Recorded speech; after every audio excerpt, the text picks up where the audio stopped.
Southwestern family of companies welcomes you to the Action Catalyst.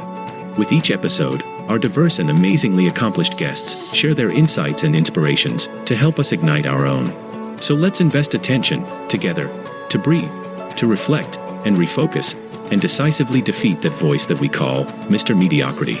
Then let's enjoy moving forward to make a positive difference in our world. Are you interested in advertising with the Action Catalyst? Our listeners could be hearing about your brand right here, right now. For details, shoot us an email at info@theactioncatalyst.com. So excited and honored to introduce to you somebody who I really think undoubtedly is becoming recognized, very, very much recognized as one of the leading, thinkers of our time. And he's still very young. His name is Adam Grant. He's an organizational psychologist. He's a researcher. He's also the #1 New York Times bestselling author of a couple books. Just a great guy. I think you're going to be fascinated. And Adam, it's an honor to have you. Thank you for being here. Well, thank you. That's a pretty tall order to live up to, but I'm delighted to be here. Well, so just a simple question is, what is an original? And more specifically, I think, can you kind of clarify the nuance of what an original is? Well, I went in to try to study the kinds of people that we all admire for driving creativity and change in the world. That could be, in the world of business, I think about lots of entrepreneurs. People think right away about Steve Jobs or Elon Musk, somebody who, really is disruptive with their ability to innovate. But I was also interested in social change. So the women's suffrage movement, sort of moving in the direction of racial equality and people who champion that kind of change as well. And I assumed that what made them different from the rest of us is that they were willing to take more risks than we were. Mm-hmm. And I was stunned to find that that's not the case. That, in fact, most original thinkers don't like taking risks any more than you or I do. They do it because a new idea is inherently uncertain, and they know you have to sort of swing big if you want to hit a home run. Mm-hmm. But they don't enjoy it. They don't necessarily seek out risk. And when they do take risks, they balance them out, like a little bit like a stock portfolio. So Bill Gates is a great example. The myth of Bill Gates is that he drops out of Harvard to found Microsoft. The reality of Bill Gates is that he's not interested in taking risks. He wants to have a pretty predictable success. So what he does is waits till he has a year of software sales under his belt. And instead of dropping out of Harvard, he actually takes a leave of absence. And he has his parents' financial support. So it's almost like, he's bet on a pretty unproven stock, but he has a bunch of money in some very safe mutual funds just in case. Mm-hmm. Yeah, it's like it's not so much a risk taker as a risk mitigator. Yeah, I think that everyone has creative ideas, right? Anytime you experience a moment in life where you say, that doesn't make sense, or the system is broken, or this rule is terrible, or I think I have a better way. Those are moments of creativity. Where most of us run into trouble is not because we don't have ideas, but because we either bet on the wrong ideas or we don't know how to get them heard and taken seriously. And you see this all the time with entrepreneurs trying to pitch their ideas, with salespeople, bringing great new products to the table. And so after you have an idea, how do you gauge whether it's any good? And, how do you champion it effectively?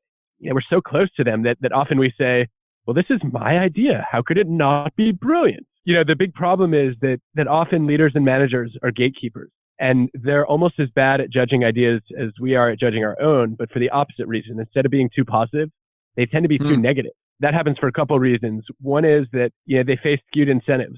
If you're a manager or a venture capitalist for that matter, if you bet on a bad idea, then, it might embarrass you and it could even ruin your career. Whereas if you reject a good idea, most of the time, no one will ever know. And so what are you going to do there? And then the other problem we see with leaders and managers, or anybody with a lot of experience in a domain, is that they become prisoners of their own prototype. Where as they build up experience in a domain, they have a model or a template of what works, and then they compare every idea to that. The more different it is, the more likely they are to reject it. So Seinfeld gets shot down by NBC executives who say, great sitcoms have characters I can identify with, but I hate every character on this show. And they have plot lines that, get resolved and all these stories go nowhere. I can't see why we would want to bet on a show about nothing. And it took an executive, Rick Ludwin, who didn't even work in sitcoms. He came from the variety and specials department to say, you're right. But you know what? It made me laugh. And ultimately, isn't that what a sitcom is supposed to do?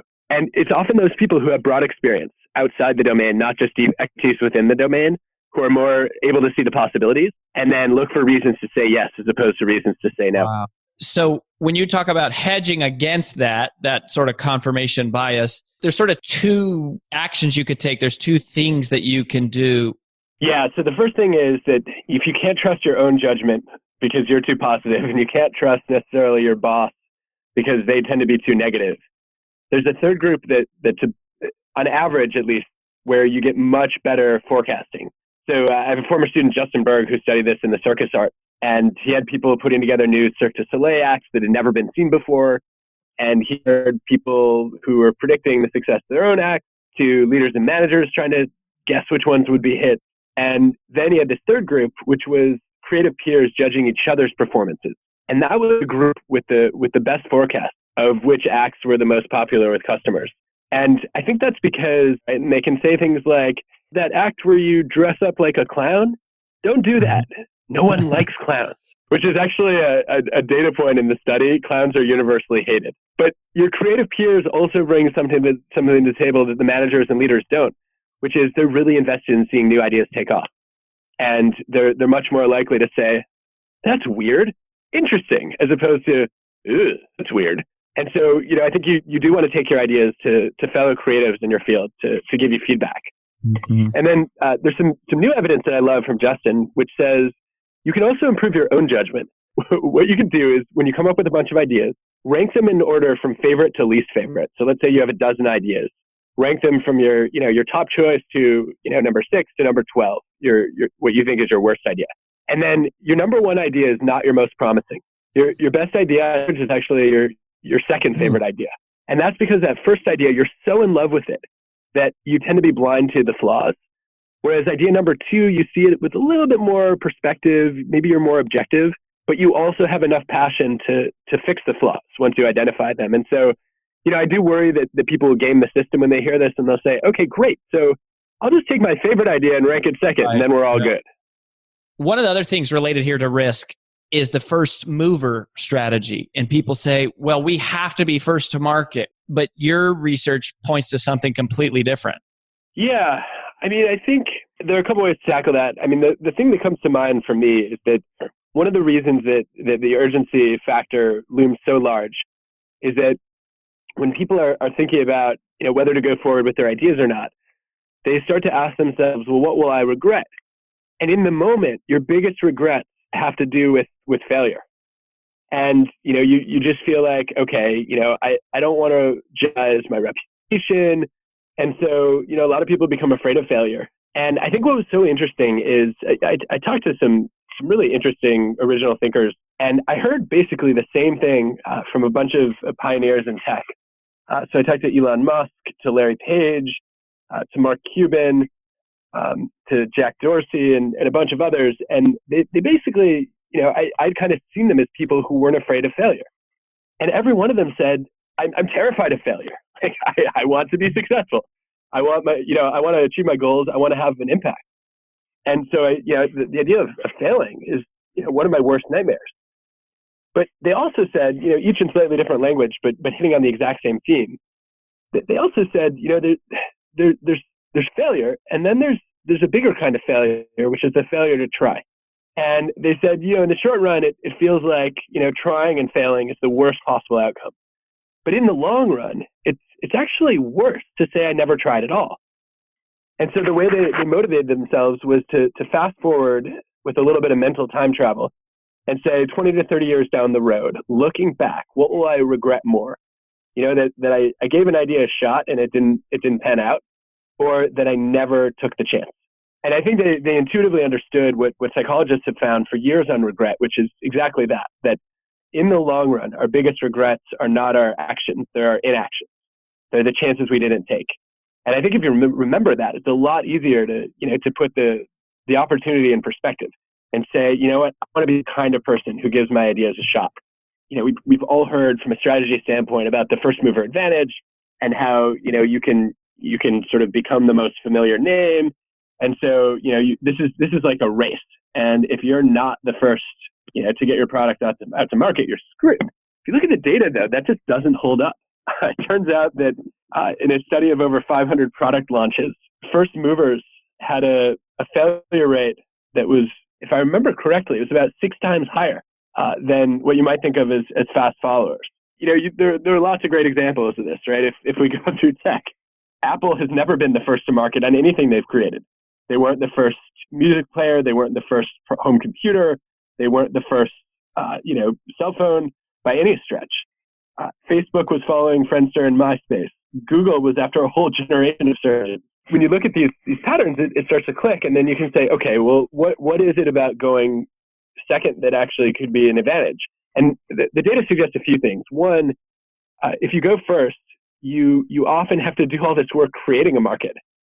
And once you've established demand for a product, you make all these sort of specific investments, and it's very hard to pivot from those. Whereas somebody who comes in and says, wow, there's a market that's been created there.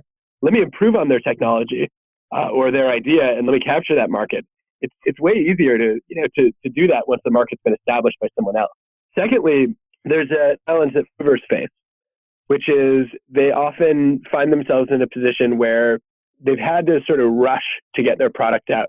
And so they weren't able to do as much A/B testing. They didn't get as much feedback, and they didn't get to make a lot of the improvements that a fast follower can jump in and kind of do pretty quickly. And so I think that this is really encouraging for any of us who have an idea and say, well, somebody's already done something like this. And I would say, look, to be original, you don't have to be first. You just have to be different and better. Well, buddy, I know we're running out of time. Where do you want people to go to connect with you, or if you want them to check out your books, listen to the new podcast? Well, it's kind of you to ask. AdamGrant.net. I do a free monthly newsletter on work and psychology, and lots of, actually everything I've ever written is up there, except, of course, the books. And then the podcast is through Apple Podcasts or wherever you get yours. It's called Work Life with Adam Grant. And it's been really fun. What I basically set out to do was, instead of going to study the organizations that invite me in, I invited myself into some of the most unconventional workplaces around. I think we can all learn from the extreme. And so, if you want to understand how to be more creative in a group, you should go to one of the most creative organizations on earth. So I went into the writer's room at The Daily Show to look at how they do group creativity. If you want to understand how to build trust, then you should go somewhere where trust is literally a matter of life and death. I connected with a crew of astronauts. And so each episode is inside an unusual workplace where they've mastered something that's relevant to all of our work lives. And my hope is that there are some interesting and useful things to take away from each episode. So that's I guess, where to go. Well, we appreciate your research. So we just want to encourage you and acknowledge all the work you're doing, Adam. And thanks for being here, my friend. Well, that is very kind of you. Thanks for having me. This was fun. And next time I'm Bulls and I get to ask you some questions. Good. If you enjoy this podcast, please make sure to subscribe. And to stay updated on everything that the Action Catalyst is up to, make sure to follow us on Facebook and Instagram at Action Catalyst Podcast and on Twitter at Catalyst_Action. And thanks for listening.